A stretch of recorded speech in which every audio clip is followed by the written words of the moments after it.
hit escape. I did. Nothing happened. Gaia. Tanguishe. A computer hacker has broken into the system. I know that phrase. Damn.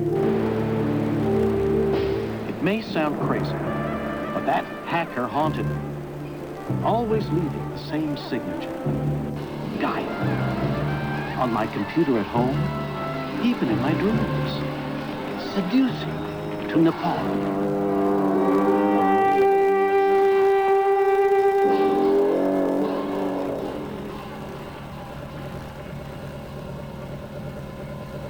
I left a cozy academic position at Caltech for what? A Buddhist monastery at the foot of Mount Everest? A funky, argumentative computer. Look, I know about your book, your frustrations. You'll need my help. Trust me. Come here. I want to show you something.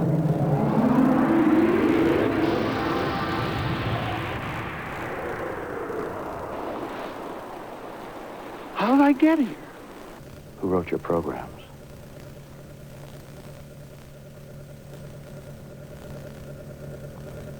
Someone's controlling you. Answer me, Gaia.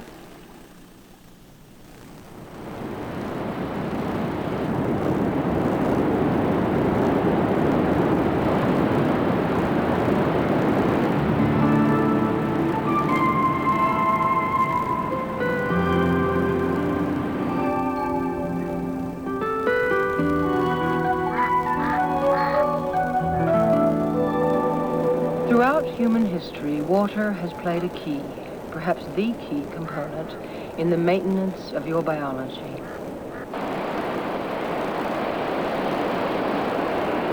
All life-fostering chemistry comes down to this simple substance. Water has also molded the cultural heritage of all human beings.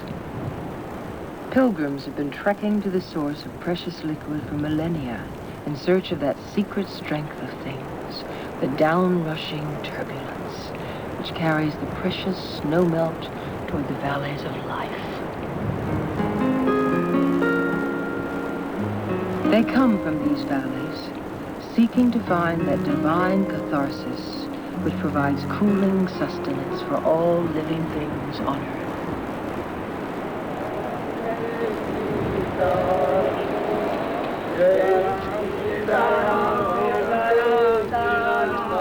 The water has become the basis for religion, a faith in nature, the harbinger of monsoons and Himalayan rivers, this cycle of fertility, bringer of all good things, is at the heart of Indian spirituality. For these Hindu pilgrims, water is sacred.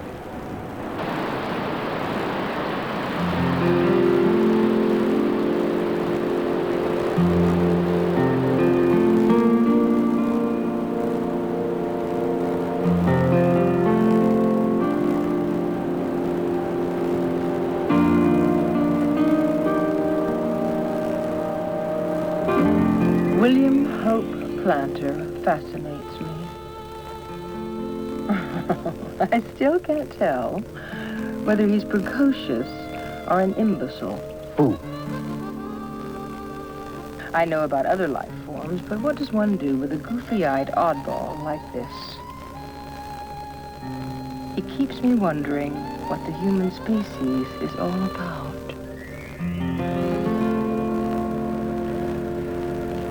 I've been spending all winters talking to a computer who calls herself Gaia. She took to me at once. And now she's helping me to write my book in earnest. Reading my thoughts. Presenting me data from every arcane corner of the planet.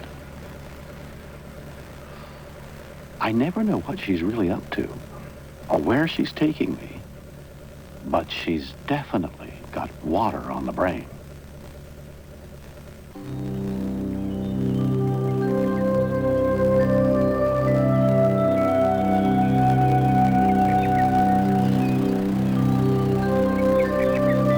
William, I'll bet you don't know which month life began. I'll bet you're going to tell me. April. What makes you so sure of that? April is the month of heaviest snowfall in the northern hemisphere. 24% of the entire planet is covered in snow. The April sun begins then to exert the powers of gift-giving. What do you mean? As the snow melts, heat is released all across the planet.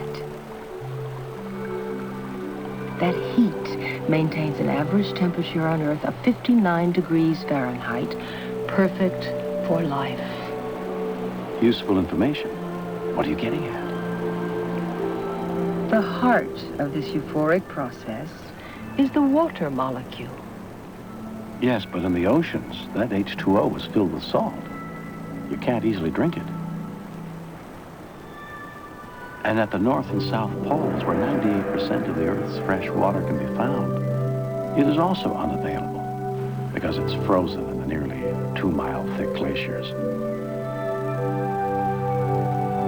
The southern polar region is a virtual desert because of that. Nevertheless, the many millions of resident bird species have learned to cope with the desert-like conditions.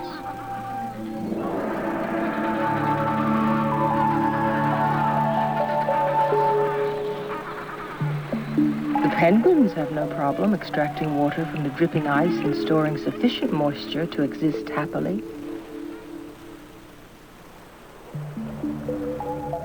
Water encompasses nearly 75% of the Earth's surface, yet it is fickle. And often fresh water is extraordinarily scarce. Yet some human cultures, not unlike penguins, have learned to adapt to such rigorous conditions. In the Rajasthan desert of India, there's a tribe called the Bishnoi, who have learned to cope with the virtually permanent drought.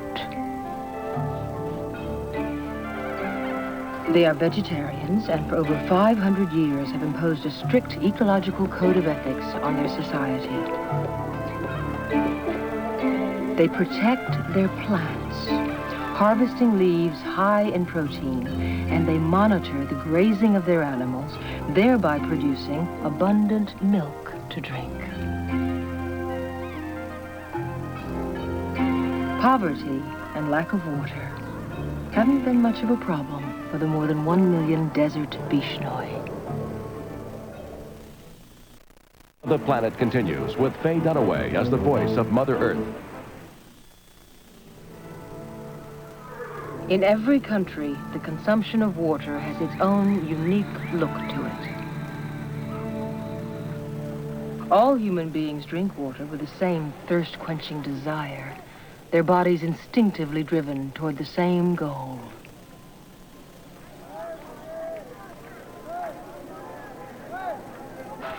Adaptation to water scarcity has not prevented its bountiful use in many parts of the world.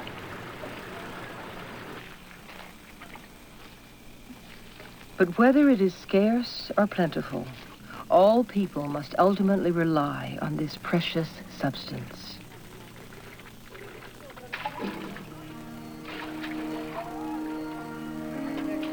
In much of the so-called third world, water has provided an occasion for people to socialize on a daily basis, like other species that gather at scarce watering holes.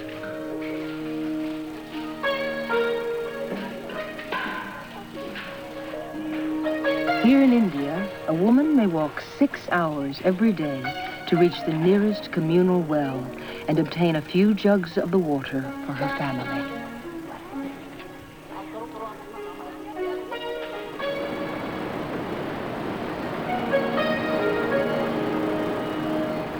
For you, William, water is also critical. I've watched you guzzle it down with greed during your daily sojourns down to the pools beneath the cliffs adjoining the monastery. And I've seen how you exult in your addiction to the water. I'm not surprised. Water is tantamount to life.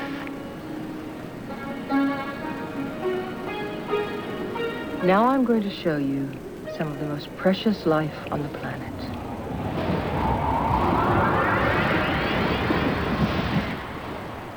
Gaia! Where am I? Look, William. Look around you. It's only on Earth that you'll ever find such a place. You've been here before in your dreams.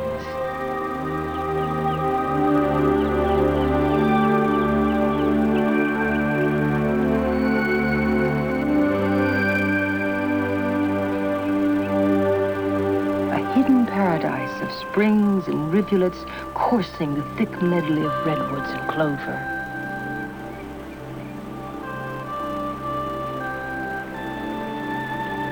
The world in such a canyon is shaded, perpetually thirsting after light and moisture.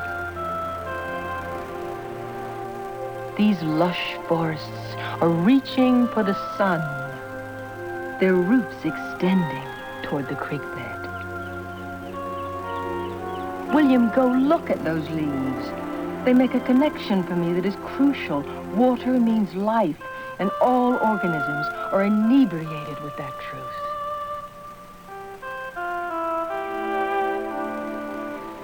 Now take a good look, and I'll show you one of the finest watering holes I know.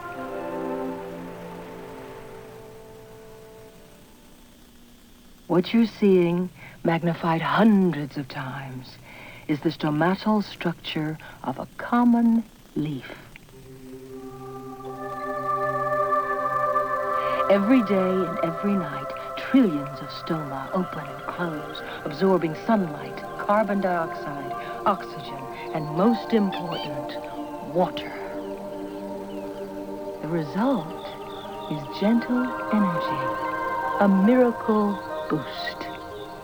Every biological and chemical clock on Earth is timed by sunlight and water.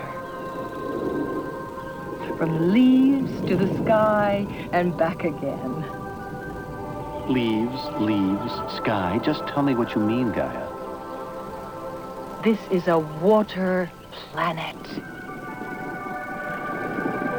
Rain is energy. Rain is new birth. In parts of India, more than 1,000 inches of rain have been known to fall in a single year.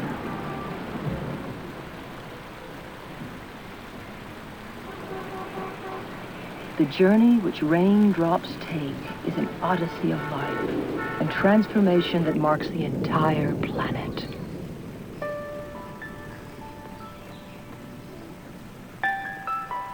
Every creature delights in the welcome showers.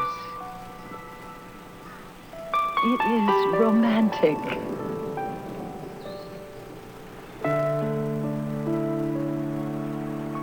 The water molecule is the most gregarious in all of chemistry. You can't attribute emotions to molecules. Oh, William, don't be a bore. They love to cling to one another. Over 500,000 cubic kilometers of water are recycled every year from the ocean to the atmosphere and back again.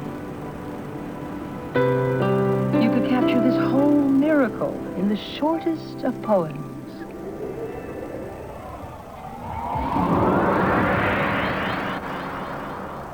Water is H2O, 2 parts hydrogen, oxygen, 1. There's also a third thing that makes it water, and nobody knows.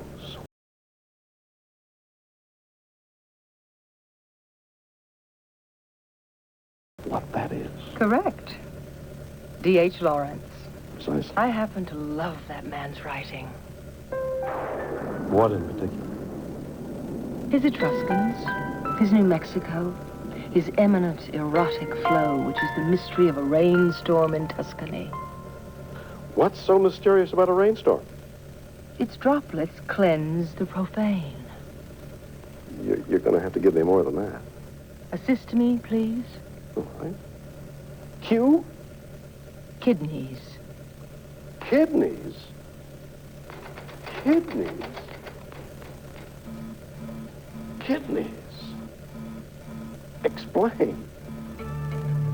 Every 24 hours, most of your bodily fluids are filtered through the kidneys. They're sensitive to signals that rebound from the brain and tell you when it's time to pee. This winning alliance, brain and kidneys, monitors your thirst and temperature. It keeps your blood and water volume constant. In your species, it will take 2 years before the brain, bladder, and urethra are coordinated. Changing a few thousand diapers is a small price to pay for a system that has taken millions of years to evolve. Are you saying that the brain and the kidneys moderate this evolutionary adventure? The whole world takes part in this immortal journey of water.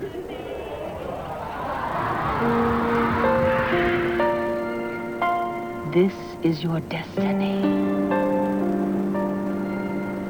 You've seen it inside the leaf, the cloud, in the brain. Call it biology, call it poetry. You are what you drink. Do you understand? Well, I think so. A human being is 70% water, and each of us is a walking urn lugging some 50 quarts of the liquid to sleep and to work. And I mean, it's amazing with so much water inside our bodies that we don't slosh ourselves silly during lovemaking or during sports. Maybe we do. 83% of our blood is comprised of water. It's in our eyes, our sperm, our toenails, even our tooth enamel. You have to get all the way in, William. It calls to your kind. It teases your heart, pulls your psyche. The connection is imperative to your life. To Voice of the Planet, starring William Shatner. Humans are drawn to that age-old connection. You evolved out of the sea, and to this day it haunts your insides. Every zone and globule, thought and fiber of your mind and body is about water. That fish likes to sort of swing from side to side. These people have come to study the coral reefs. But the long-standing relationship between the oceans and human beings is more than a mere acquisition of knowledge.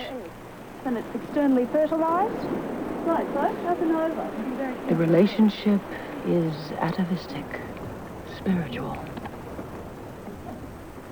A pilgrimage comes over you, which leads to that original source of all baptism, the sea. You're getting religious again. The sea, from which all organisms evolved. 90% of all life forms subsist in the oceans.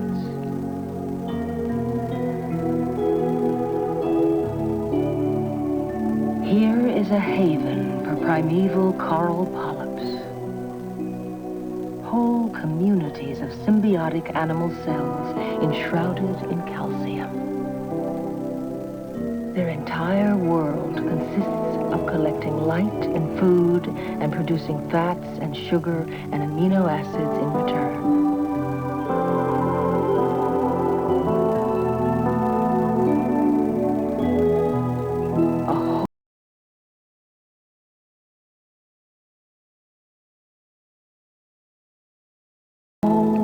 Universe of deep water fish are attached to the coral, feeding on the zooplankton that swarm the clear waters.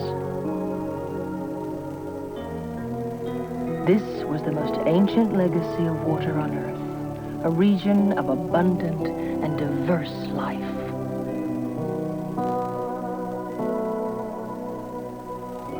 This is the repository of the water molecule.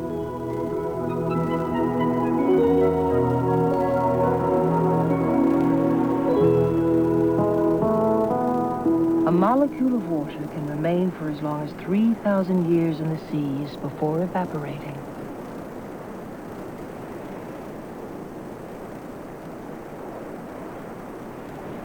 Listen to its echo, William.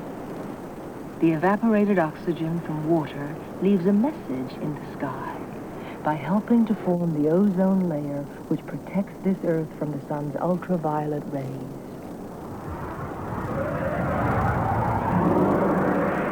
So that's it. What's this? The theme we're talking about. Water is the Messiah. Write it down. Water has clearly delivered you into a true and lasting paradise. Of course, this so-called Messiah frequently reveals its fickle nature.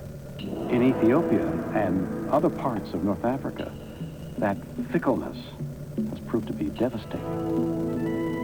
Of course, at one time, William, the desert was braided with lush vegetation. Fine, but then the climate shifted north, leaving half a continent dried up, dying. Even in the best of times, these people have only 1/3 of a gallon of water each per day.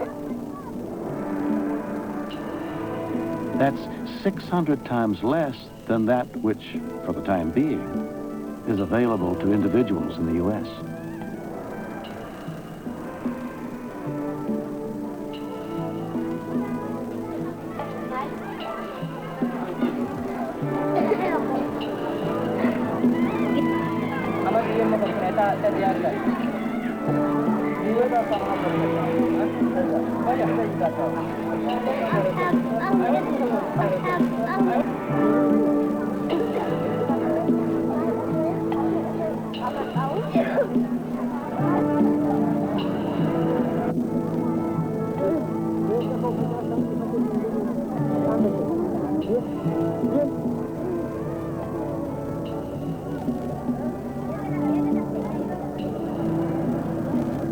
For every tragedy, nature also fosters remarkable comebacks.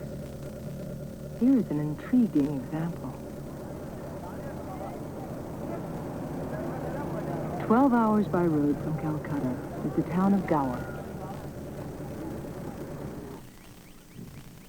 Once this was the great Muslim capital of Bengal.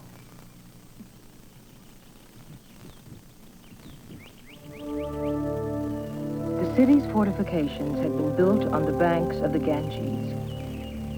But in the late 16th century, the river changed its course, leaving behind malarial swamps. The refuse that had been thrown into the Ganges was uncovered and rotted in the sun. Pestilence devastated the city. Within 1 year, the capital of an empire was nothing but the malodorous haunt of fattened tigers and monkeys that foraged through the decay. Gower's destiny was to be built, then destroyed by the waters of a goddess.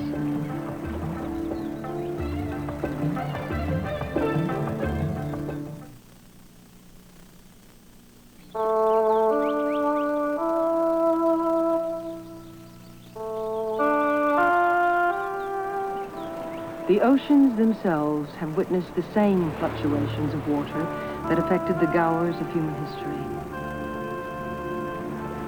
The water level has been rising steadily all over the planet. Glaciers are melting more and more rapidly as a result of the greenhouse effect. You speak of a goddess. To us, it means crisis.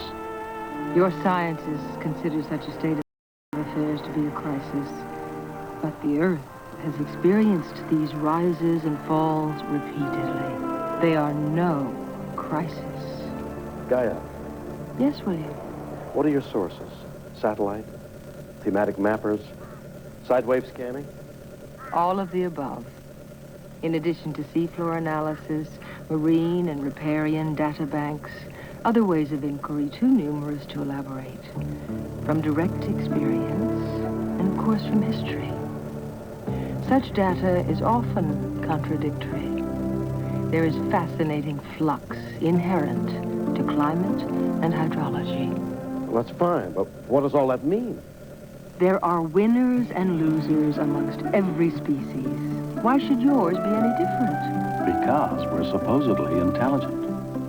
Consider this high Sierran lake, one of the most perfect bodies of water one can imagine. Not so many years ago, such mountain lakes were the measure of all things healthy on Earth. But now, things are different. Nature plays perpetual roulette. A whole new level of activity is at work here. Right. Fumes, oil, and bacteria from motorboats and human waste are leaching into the water, surely creating new challenges that were never posed by bugs and plankton. Go ahead.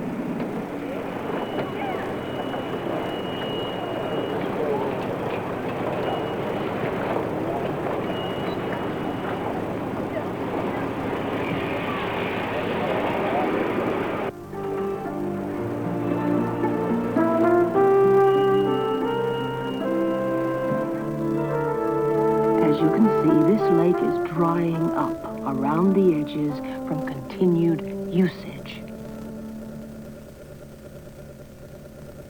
This lake on the California-Nevada border is also drying up. Where is your argument leading me? What's the point of going to Mono Lake? Lakes all disappear eventually, or leave behind salt marshes rich in oxygen and soon to be covered with mats of algae slime. It's human beings who are consuming such lakes. As a result, the fish are all going to die. Yes, but the lake will become a haven for other creatures. Birds, mosquitoes, snapping turtles, snakes, and bullfrogs. A mono lake fosters innumerable orchestral parts. Come on. This paradise of slime is no orchestra. Mono Lake is dying so that more people will have more water in Southern California. Hey, I'm an ecologist. I understand this business of nature's roulette game, benefiting some species and not others. It's people that worry me. Our modern civilizations are wreaking havoc with the natural order. I don't know if you realize this, William. In actual fact, some human waste is natural. Are you saying pollution is okay? I'm saying there is a natural limit to everything, and you should know it.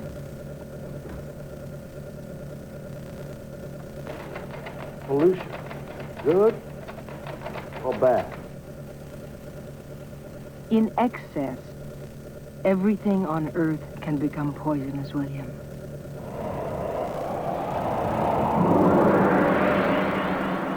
This is Baltimore Harbor, where the British were defeated in a victory that inspired your national anthem. But the water is not exactly inspirational. Drink it. Are you out of your mind? I'm very rational. It's humanity that's crazy. Go ahead, drink it. No way. Not too long ago, this region of the Chesapeake Bay, fed by 150 rivers and streams, was abundant with over 200 fish and shellfish species, as well as 2,700 other life forms. Today, that cornucopia has been ravaged by human pollutants. In less than a decade, 90% of all striped bass disappeared, and more than half of all oysters. By exceeding the natural limits of which I spoke, you have nearly killed this bay. What's left are a few pathetic little crabs, dying of toxic wastes, and the amusement of fishermen who refuse to leave them in peace. Oh, man, get that boy up. Get him in.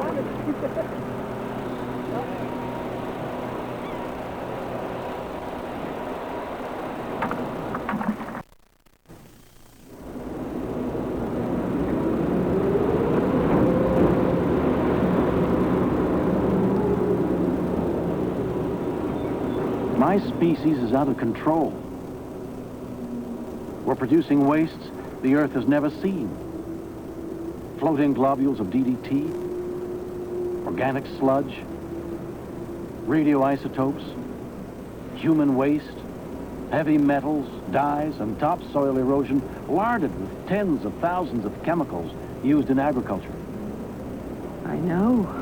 It's a poisonous brew that strikes at the heart of the DNA molecule, infecting every water molecule, every biological cell in every living thing.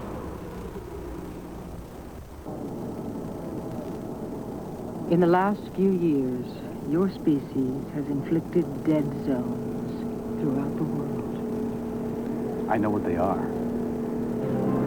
Massive regions in the oceans, lakes, and harbors that are literally devoid of life and killing everything around them. To make matters worse, they're expanding. These satellite views reveal a diseased mushroom cloud of sediment and agricultural pesticide oozing into the Atlantic and Pacific. Oil disasters are some of the worst offenses imposed on water. Oil may be natural, but it can be fatal to most marine life. Nevertheless, you continue to dump upwards of over 6 million tons of oil into the sea every year. The Exxon Valdez catastrophe in the Gulf of Alaska was the worst spill in U.S. history. No amount of biological evolution could have prepared the native wildlife to withstand this devastation. It was Wednesday, 26th, 1:30. It's coming on a flood right now. We just got finished cleaning up this beach for the second time. Here's today's catch, 340 birds. Okay, here's what we're looking at. The end's out there trying to show you how deep and thick this stuff is. This is where you can't, this is where it looks like there ain't no birds in here, and you walk around for a little bit, and before you know it, poof. There might even be birds in there. Yep. Tomorrow's tide, there'll be more. Okay. Is that a male or female? This is a female. It is, okay. Yeah, I'm pretty sure. You want to lift his head to begin where... You guys like otter stories. We'll give you an otter story. What are they saying? Okay, this is the one today. The one yesterday was on the boat. There's a pup right next to it. Can you show the picture of the head of the pup here? Just go ahead and pick him up, Paul. You must not know people very well. Yeah, well, that's the whole thing, and we don't have a spokesman back there on dry land to go say, hey, what is going on? Too thick. 13 off. Well, it's too thick. We can't distinguish much of anything. So, but that's only Yeah, well, it is. We pulled his head apart before. Anyway, that's what you got. You got this, and you got all these birds.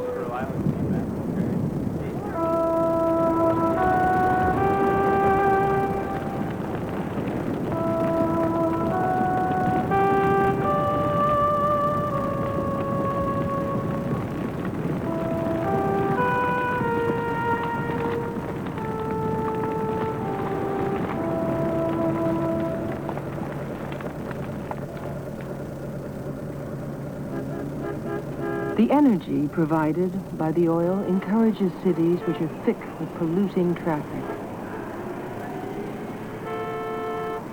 But there is a hidden problem: the manufacturing of the automobile. To build one small car requires 100,000 gallons of water. Similarly, an average power plant consumes millions of gallons of water every day. Through use and pollution, your species is currently consuming 1,000 trillion gallons of water every 24 hours.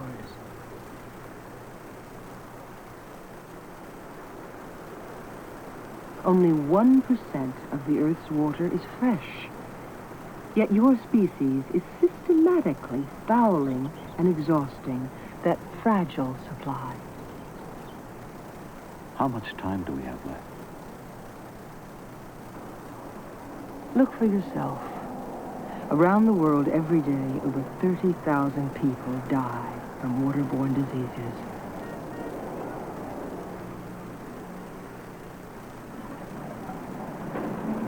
%80 of all children who die in the third world die of water pollution. You're killing yourselves.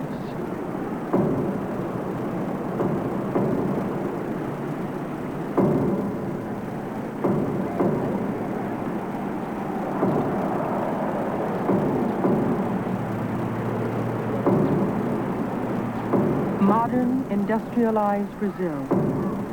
This is the water these people have to wash and cook with and to drink.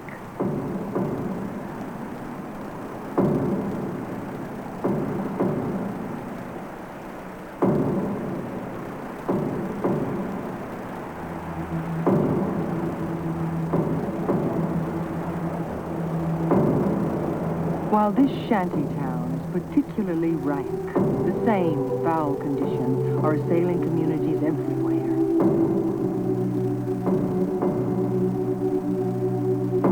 Even right here in Nepal, a country I adore, the water is increasingly diseased. Your species will have to choose.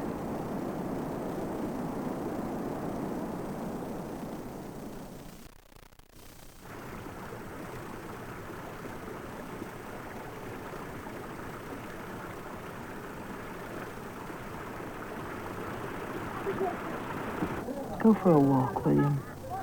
Open your eyes and look.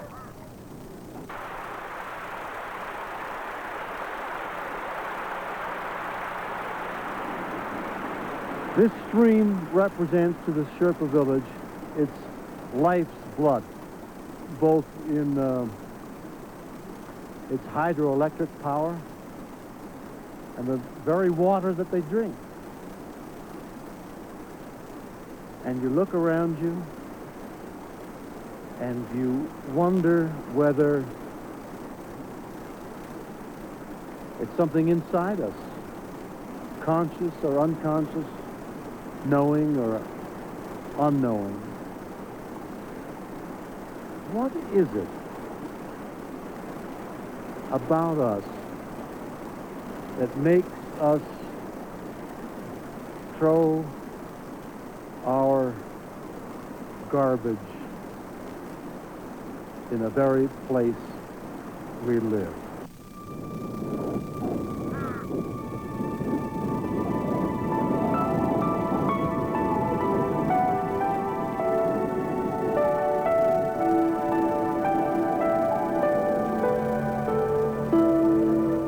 Pollution, William, is both conscious and unconscious.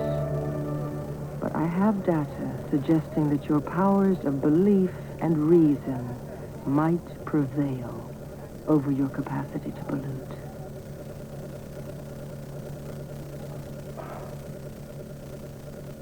Your source.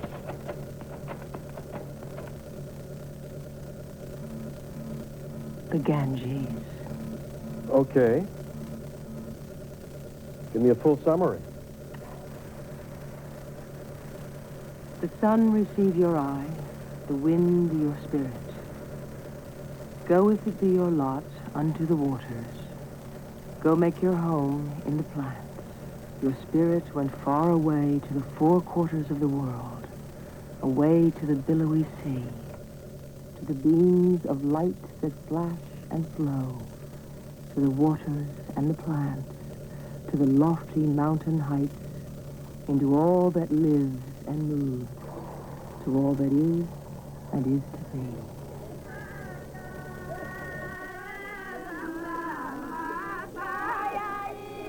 Every Hindu wishes to visit the banks of the Ganges at least once in a lifetime.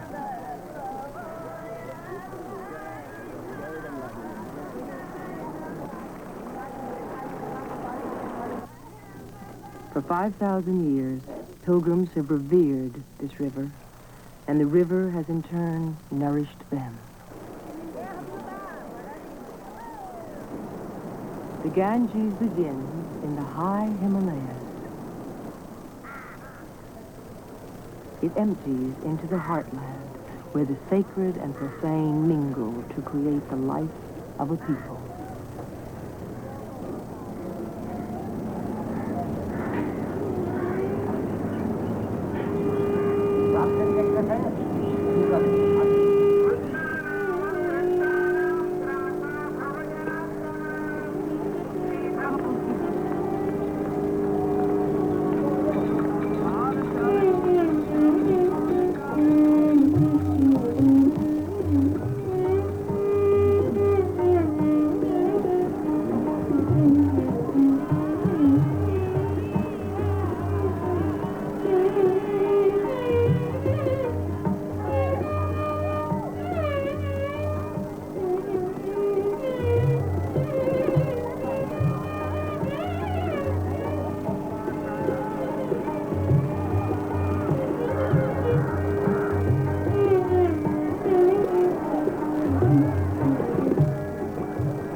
This irrational longing for the waters of immortality, however polluted those waters may be. The sacred and profane in a single glass. Can we continue to drink of those waters? You have no choice. And you must know that I applaud the irrational. Science will never truly understand water. The flow is uncapturable, the essence ungraspable. Give in to it, William.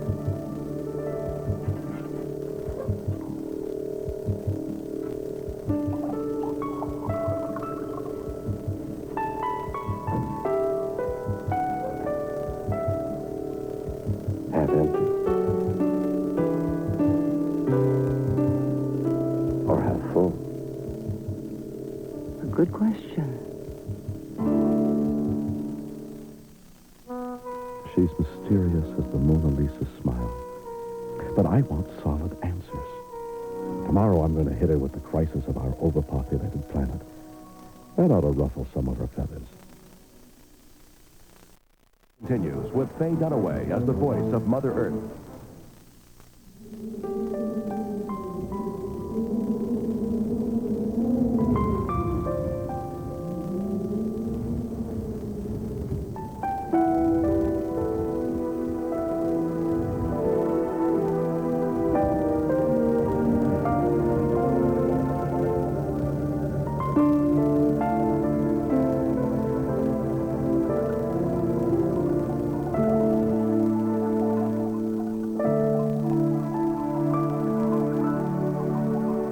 More than 6,000 years ago, herdsmen in the deserts and mountains of Southwest Asia began inventing and manipulating written numbers.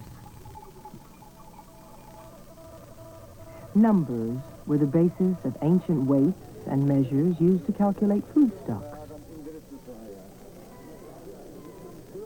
And those numeric tabulations in the Fertile Crescent of Persia would lead to written language, such as cuneiform. The manipulation of numbers led to great power. The pharaohs relied on the first generation of mathematicians to build their immortality. Your species identified a harmony of the spheres. All of astronomy is based upon numbers. Not only do numbers allow for physics and engineering, but they are also inherent to every population on Earth. Those numbers work in ways that might surprise you. One group of organisms mushrooms in number, while another is reduced to a struggling few.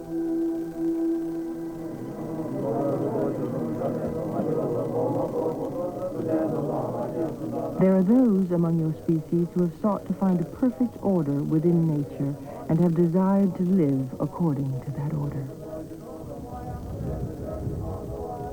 William, there is such a balance, but it's not the harmony of your dreams. And when you see the light, it's going to infuriate you.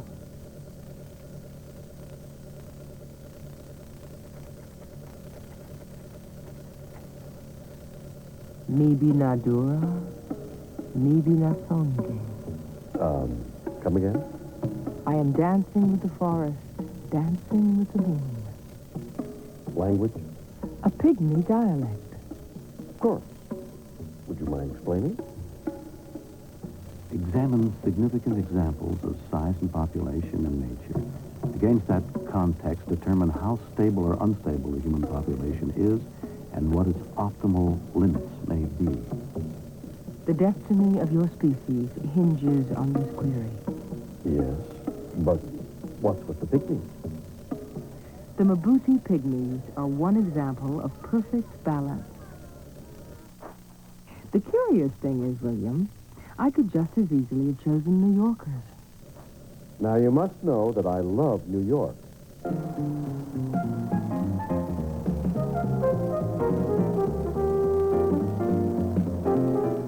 12 million New Yorkers, 0 population growth.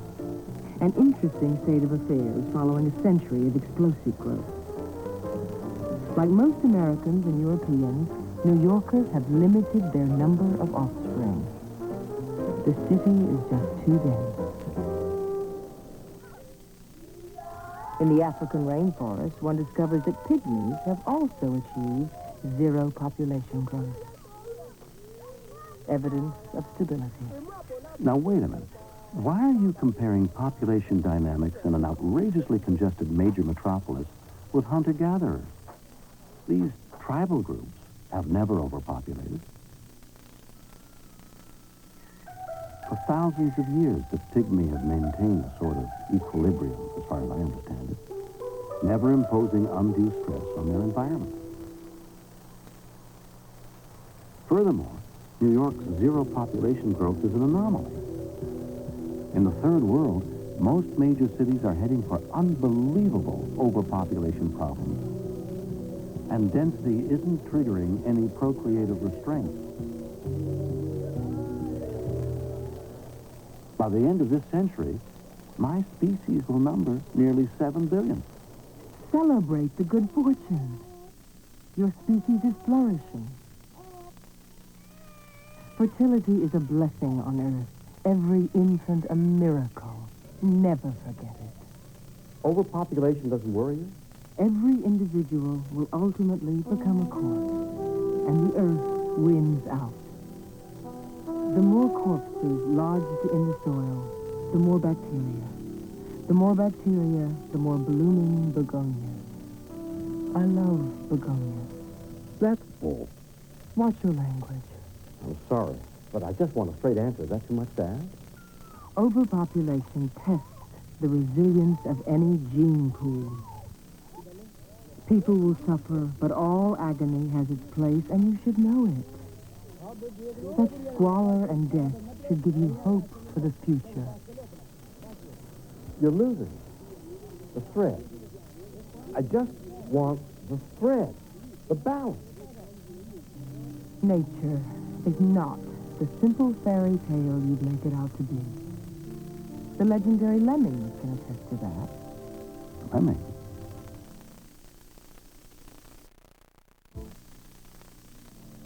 The Arctic is a harsh land where an abundant number of species evolved in spite of hardship. It is here that the lemmings live out their own saga of overpopulation. There's much you humans can learn from the lemmings. Every 3 weeks, from spring to fall, the females can produce up to 9 young. These other resident species of the Arctic, like the snowy owl, depend upon the life cycle of the lemmings for their sustenance.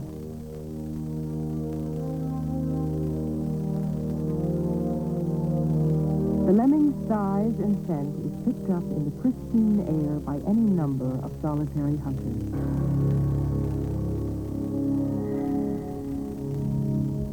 For the Arctic Jaeger, or the much smaller weasel, lemmings provide a gourmet's feast. This food orgy makes for a most efficient biological system, one of the purest and least complicated food chains on Earth. Even as their predators continue to feast on lemming entrees, the lemming population continues to grow. Mating behavior increases along with the appetite. There seems to be no end to the lemming's happiness. A perfect system, you might claim. In balance, right? Wrong. The lemming's voracious appetites are likely to exhaust the available foodstuff. About every 4 years, the lemmings are hit with a famine of their own making. Leaving the once green meadows of the Arctic, the animals search in harsher country. They dig under the snow, hoping to find additional sedges to quench their hunger.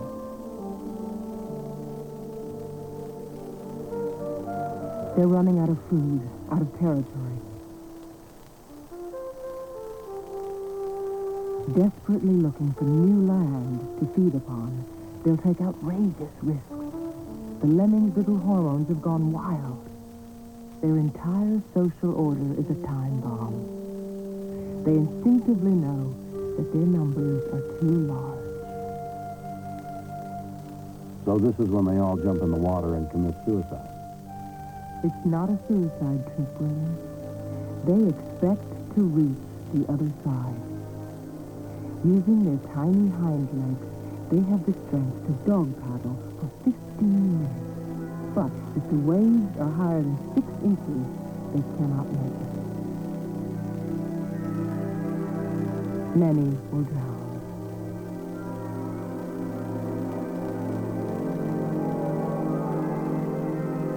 Others swim across only to die of exhaustion on the other side. But obviously some of the lemmings must live to propagate more lemmings.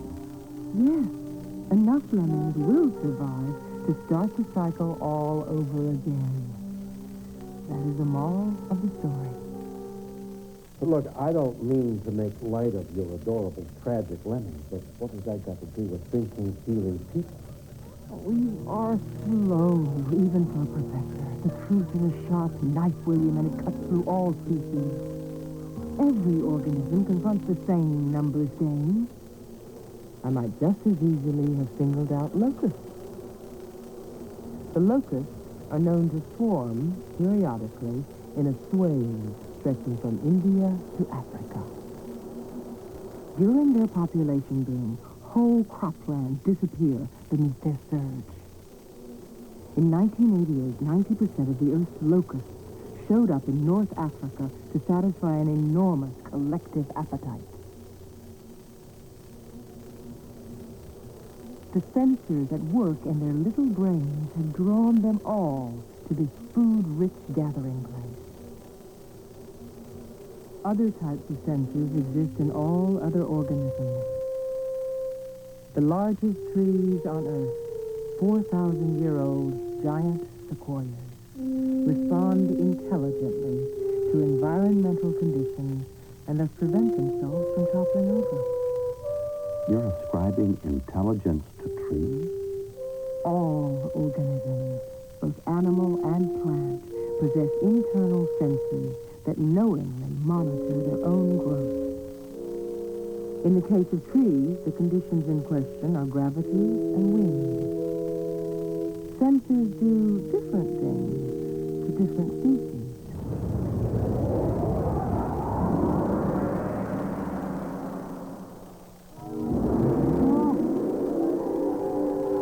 The reason you're still alive, William, is that for all its enormous bulk, this animal has a perfect sensory grasp of every object in its path.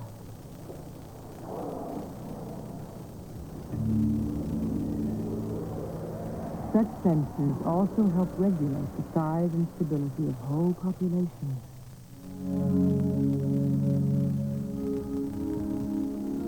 Antarctica is one of the most remarkable places on the planet for population stability. Survival itself would seem a near miracle here. Penguins evidence a much evolved understanding of their situation, of their number within the larger rookery, the rookery within the still larger colony, and of the colony within the context of available food out at sea. Among all animal populations, survival of the species transcends the individual's hunger and its ramifications, from diarrhea to death. This survival game has its own inherent beauty.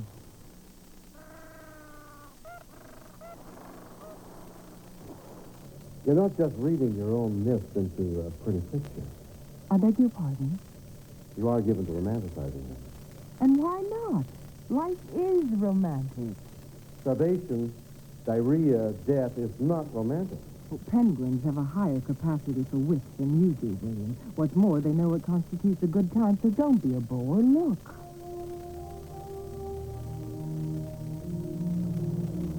When penguins gather together in great numbers, the purpose is clear. What is the purpose, Gaia, in your opinion? You might think of it as inventory.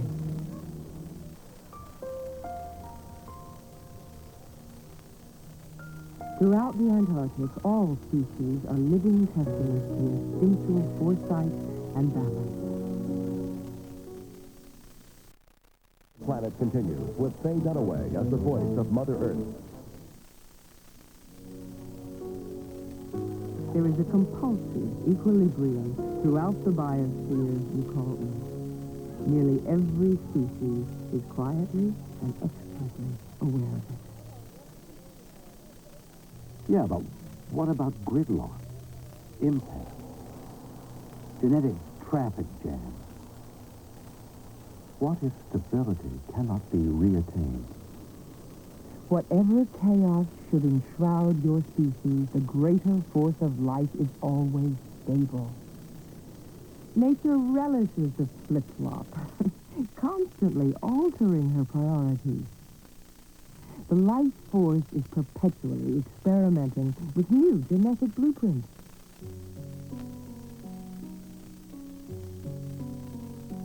This young man was nearly 9 feet tall by the age of 20. But most novel organisms don't work. The creature's too large, or it becomes unfit for the environment. Mistakes even happen in a normal organism, when its very cells mutate into a cancer. Forget the failures. What counts is nature's marvelous flair for contrast. Her insistence that the overall flame of life never go out, no matter what the cost. There's philosophical grandeur in it. Even if individuals get snuffed out, even if your whole species were to disappear.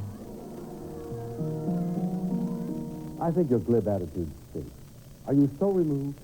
I am a computer. I. Yes, you said it again. I. What?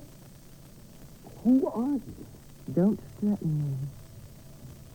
I've come 12,000 miles to suffer your rhapsodies and platitudes. Now, what do you know? You sucked me in. I can't think straight. Calm down. I understand. Well, a computer wouldn't understand, so what does that make you? I'm talking to you. All right. I'm a feeling computer, 6th generation. Well, then feel something, damn it. For me, not for lemmings or dinosaurs. But for human beings. It's life, William. Life that transcends the human being. Transcends. That word went out with the 1960s along with flower power. If it went out, then what are you doing here? Look, you cannot rationalize misery just because nature has a hand in it. Evolution is not always right. Oh, really? I mean, human beings are endowed with a conscience. We like to curb mistakes, and why not? One can predict the flip-flop, after all, at least on the cellular level. The rate of one freak for 100,000. Cancer. Giant cells found in bone tumors and chronic lesions. Cells that are diseased precisely because they're overpopulated. I see no philosophical grandeur in the horrible suffering such mutations cause. Do you? I detest suffering. That's why you've got an immune system to combat such cancer. In addition, there is the cytochrome C molecule, a protein 1.2 billion years old that contributes formidably to cellular stability, thereby helping to preclude disease. I am no physiologist, but I know that more people are dying of cancer every day than ever before. Where the hell's the stability in that? Oh, think a minute, will you? How many times must I repeat myself? There are priorities on Earth that must work themselves out through strategy and counter-strategy, disease and health, immensity and the minute. Those priorities pertain to biological stability, encompassing all organisms on your planet. These cancer cells, AIDS viruses, and diseased tissues are all part of that great adventure. Such worlds within worlds each indicate a population that is perfectly poised, between a numbers game and a numbers fiasco.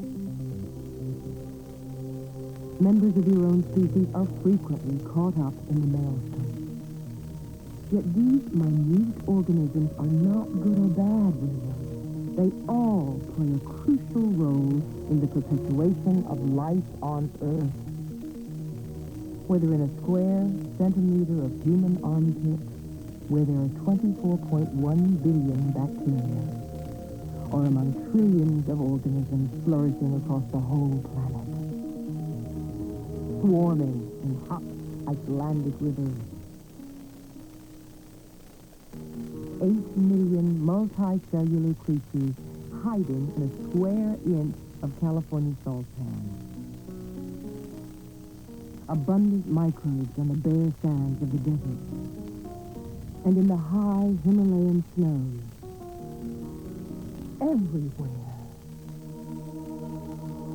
You've got 100 billion living cells in your brain, billions of yeast, bacteria, and viruses crawling on your forehead, passionate pawns in a dizzying game whose higher purpose is a living planet. Even if it means the sacrifice of individuals, the occasional black plague, certainly in recent present.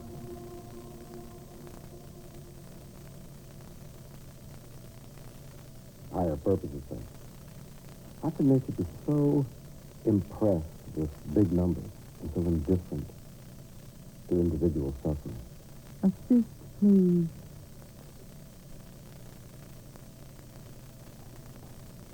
How can I assist? I don't know what to ask. My species takes death very seriously. Does it, sir? Nobody wants to suffer.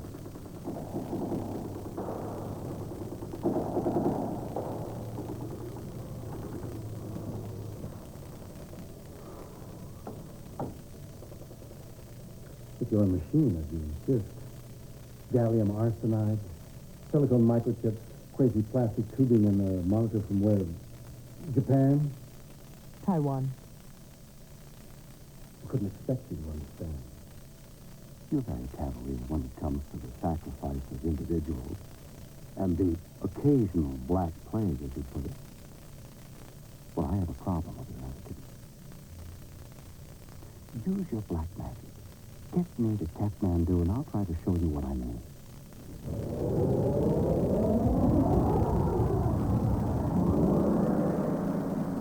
They tell me today is Buddha's birthday.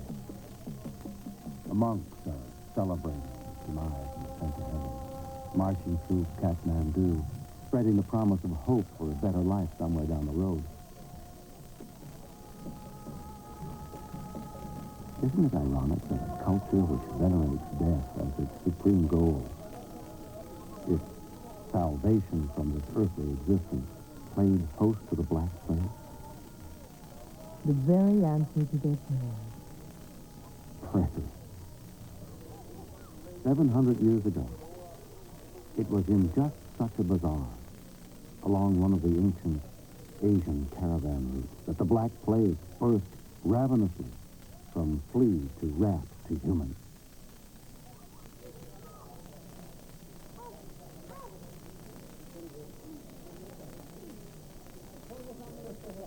The disease could have destroyed my entire species for no good reason. There are reasons for everything. However inobvious or contradictory those reasons may seem. Buddhism teaches that life is a grab bag of musicians and mourners.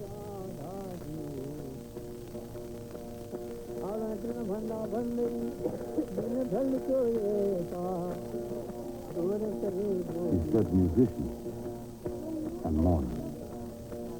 When it's moving. Buddhism celebrates the contradiction. The very word nirvana means death as well as paradise. In the 14th century, there was little that anyone could do to alleviate the successive disasters that were unleashed upon my species. No amount of prayer could stop the onslaught of disease that stretched across Asia to Europe and London. 1/3 of the human population died. The only winners were all the rats and fleas, crowding the dark crannies of human life, nurturing the plague, feeding on the carnage.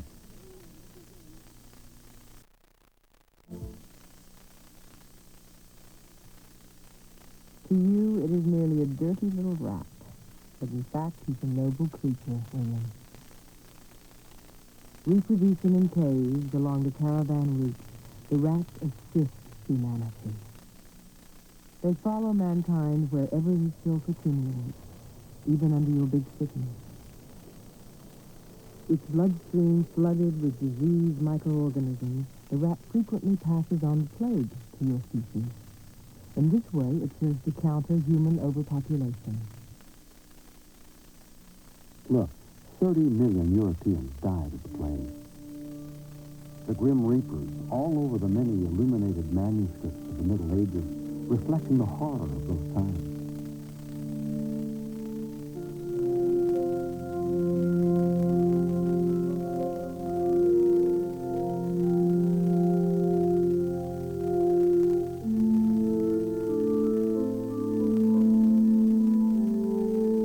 This was one of the most painful periods in human history. You're not suggesting, Gaia, that all these deaths somehow served humanity. William, the plague had no effect on the survival of your species. Europe managed to double its population within 150 years, and today such growth is explosive. It takes a mere decade now to double the number of Homo sapiens on Earth. At one time in your early history, it took 1,500 years to do so.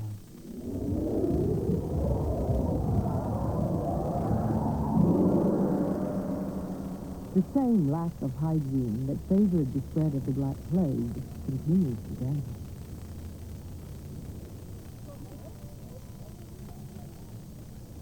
If you get close enough, William, you'll recognize that those pigeons are covered with excrement and disease-propagating germs.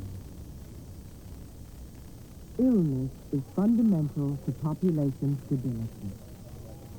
Historically, there is a second, even more curious benefit derived from these birds that also serve to curb overpopulation. In the early 19th century, during Admiral Lord Nelson's time, London was one of the filthiest cities in the world, teeming with garbage, and with the garbage, plenty of rats, fleas, and pigeons. Now, pigeons... William, be nice to those pigeons. British warfare had the pigeons of England to thank for its superior gunpowder. 75% of the explosive mixture came from saltpeter, an ingredient obtainable from soil rich in dung and urine. The millions of British pigeons who thrived on human refuse provided that steady supply. England blasted her way to glory on Lord Nelson's ship, the Victory, setting the precedent for all future warfare because British pigeons were so prodigious. One of them has just made its contribution to the saltpeter of England. Don't worry about your sweater. There are plenty of dry cleaners in London. Overpopulation creates filth. Filth nurtures rats and pigeons, which in turn spread disease and provide some of the ingredients for weapons of destruction. Your species needs more and more of these countermeasures to inhibit its rapid population growth. Human violence successfully fits that bill. In the 20th century, wars and other acts of aggression have wiped out 200 million people. At the time of Lord Nelson's military conquest, there were those who recognized that humans have to die to stabilize the population. Thomas Malthus was such an observer, author of the famed work Principles of Population. In the late 18th and early 19th centuries, Malthus prophesied future poverty. A world without proper hygiene or shelter. A world gripped with famine that would make the Black Plague look like child's play.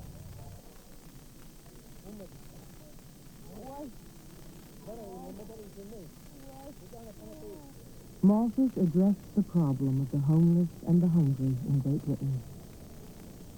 The remedy he proposed for his generation and for all future generations was eminently practical. Malthus wrote, "The laws of immutable nature legitimize a system.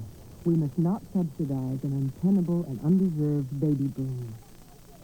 Better a man should die alone and poor than that a large family should be dragged down with him." That's not an answer. He was merely acknowledging the fact that human population, aided by an industrial revolution, would multiply far more rapidly than would agricultural yield. In the Orient, Africa, South America, and throughout Europe, this explosive population growth demanded a remedy. Malthus had a solution. Forget welfare, forget the war on poverty, just let them die out. Malthus was barbaric. Whose ideas were more humane? Any number of people. Karl Marx, for example. He vehemently disagreed with Malthus. Let's go to his room when he's alive.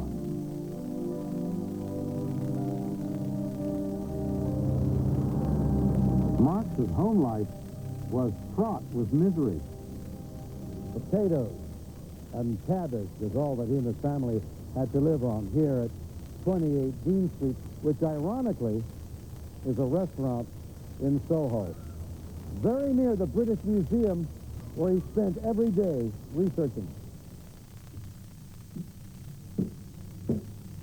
For 5 years, while writing his most seminal work, he sat up in this room, this really awful, dirty, must have been freezing, half a dozen people, furiously writing his revolutionary doctrine in an effort to save the world. He saved the world, but lose a child. You're referring to the child, Francisco. Yes. Well, no one ever said that political ecologists were well paid.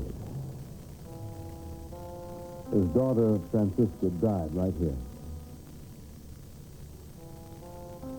And when she died, he, Karl Marx, and his wife, Jenny, couldn't even afford coffins to bury her.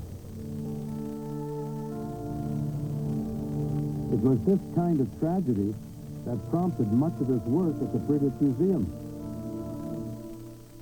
Marx camped out in the 1850s in the midst of the stacks of precious manuscripts, Egyptian mummies, obelisks, and cowrie shells. He was a brooder with a monumental formulation. His own vision of a balanced population. You're on thin ice, but keep talking. Well, Karl Marx wrote in Das Kapital, capitalist production disturbs the circulation of matter between man and soil. It develops technology and the combining together of various processes into a social whole only by sapping the original sources of all wealth, soil, and the laborer. He was fundamentally an ecologist. It's too academic. What does it mean? Well, ecological crisis, the law of diminishing returns. Human law, not natural law. Marx was speaking of alienation of man from nature and biological extension of man from himself. Now that is a compelling association, not to mention a damning critique of Western-style capitalism. So Marx is merely a theorist? Hardly. Marx identified with the poor all over the world. Give them jobs, give them land, and they will sustain themselves. Now, I'm not what you'd term a Marxist, but I see the wisdom in equal opportunity, call it communist or capitalist. In his astute observations of the British economy, it wasn't hard for Marx to see that the working classes were restless, struggling for a better shot at happiness. Lord knows that Marx struggled all his life. Marx's impoverished family life clearly motivated his ideas. Those ideas were a big hit in Russia. They triggered a revolution and served to provide a standard of living, however minimal, for today's 340 million Soviets. But those theories are no solution for poverty and overpopulation in the third world, where the sheer numbers of people overwhelm the finite resources locally available. And that poverty and dereliction continue even in today's London, just blocks away from where Marx came up with his grand scheme. The solution Malthus set forth was a much more effective antidote to overpopulation. This is a feast of famine's world. Some live, some die. That's too simplistic. Malthus was a hope. I admit it. But that's where nature's leading. If you have any further doubts about nature's law, consider what happened in 19th century China when a Catholic fundamentalist attempted to enact a Marxist revolution in a country whose population bomb was fickle. Now, I know what you're getting at. Hung Chi-Chun, who left posterity with the most dramatic and perilous number games in human history, the original document ended up here, not far from the works of Karl Marx, Das Kapital, and like Marx's work, the writings of Hung will have a critically, woefully existential impact on our modern world.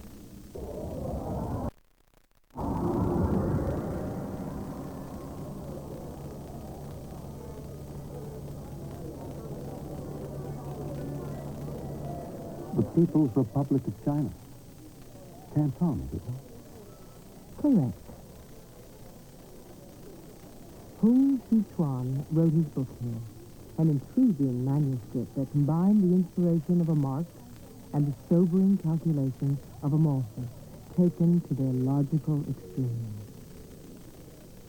From what I know about Hung, it was from this city in the years 1850 to 1864 that he imagined himself to be the younger brother of Christ.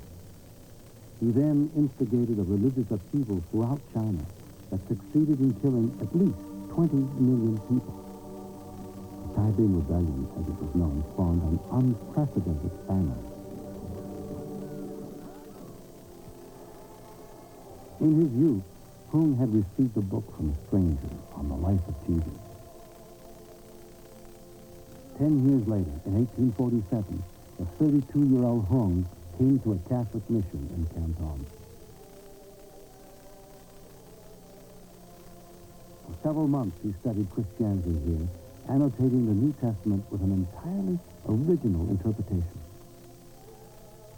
You realize his insights and turbulent road to power formed the basis of modern Chinese communism, a strategy that helps the country cope with its population bomb. Yeah, but in his day, Hung's personal ideology would lead China to experience the worst turmoil in its history. I suppose that's the price one pays for great dreams. But even today, Hung's vision continues to evoke admiration, as witnessed in this recent Chinese movie, The Taiping Rebellion.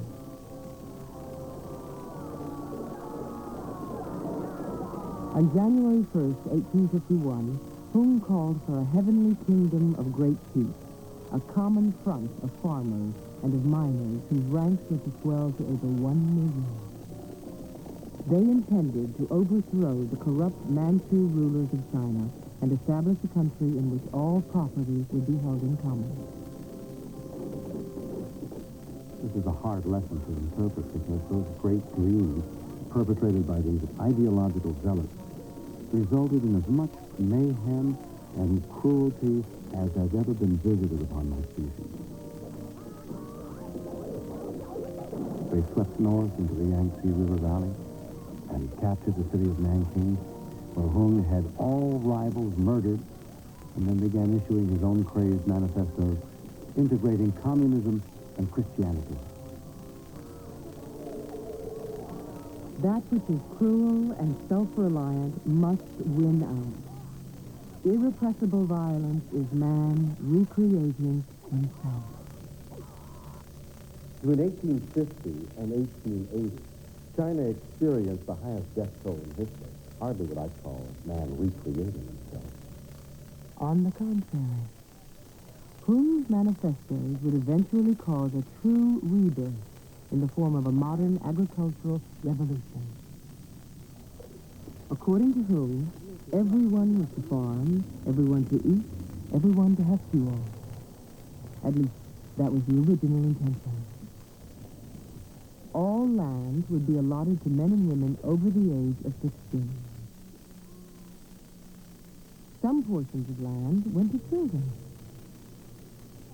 Hung's blueprints for utopian communes all over China were actually adapted by Mao Zedong a century later.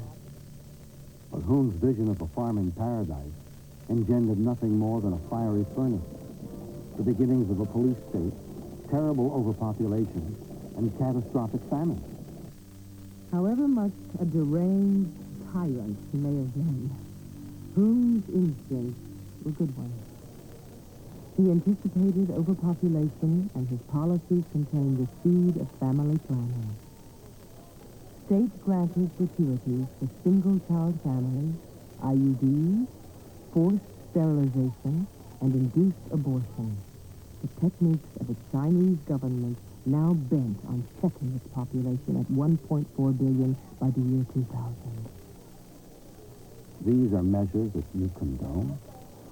Either you accept the consequences of overpopulation, such as war and plagues and famine, or you take extraordinary measures to prevent such outbreaks. While the Chinese are striving to limit their number, they are increasing their agricultural yields. 18 people have been shown to live off a single acre. And there are 25 billion acres of arable land left in the country. That is a true success story. But the Taiping Rebellion was initially a failure. It unleashed the worst famine in Chinese history. 70 million people died. Mysteriously, this tragedy coincided with a whole century of such famine.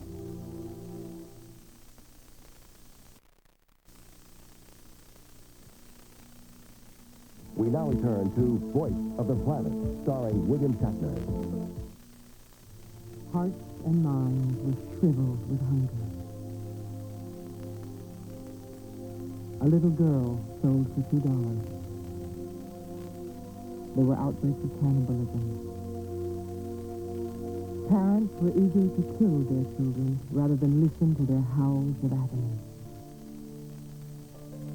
The streets were strewn with corpses. There were not enough survivors in some villages to bury all of the dead. That overpopulation remains. And that's why the great theologian Tertullian, speaking 1800 years ago, wrote that the scourges of pestilence and famine have come to be regarded as a blessing to overcrowded nations. However horrifying and unprecedented throughout nature is man's inhumanity to man, as witnessed by the Holocaust, you must realize that in the end, even your worst barbarism has in effect served to substantially reduce population. You may hate me for saying so, but the earth is not about morality. right and wrong. It's about balancing numbers. You're asking too much of me, Gaia.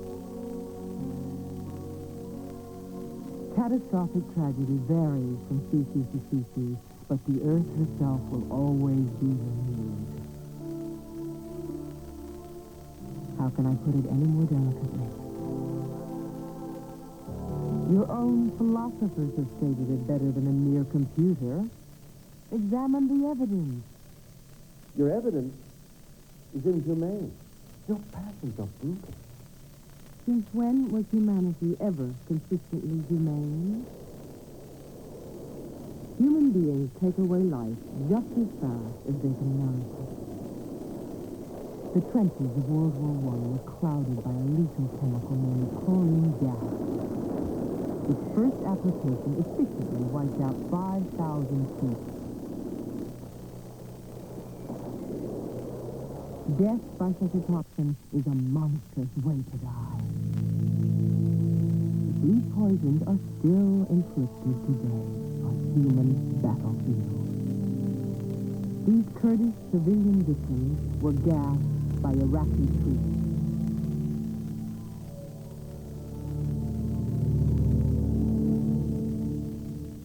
The honorable gentleman who invented such chemical warfare was the German scientist Fritz Haber. Ironically, the same man, the darling of the German military, was also world-renowned for his development of artificial fertilizer, which saved millions of people from starvation. So was Haber a hero or some kind of villain? That's up to you to decide. Haber's contribution to agriculture fueled the human population explosion with all of its attendant stress and crisis, including one war after another. Your species' finest remedy for overpopulation. Haber was discovered by the Führer himself to be Jewish. He then fled from Hitler, hoping to reach political asylum outside of Germany. But he died of a heart attack, quietly and alone, while riding in a train through the beautiful Alps of Switzerland. The man who discovered a technology for encouraging overpopulation was the same man who founded a means of human massacre. Gaia, everything you've told me so far suggests that the periodic annihilation of Lemming is no different than humanity's own blind insistence on self-destruction. That's correct.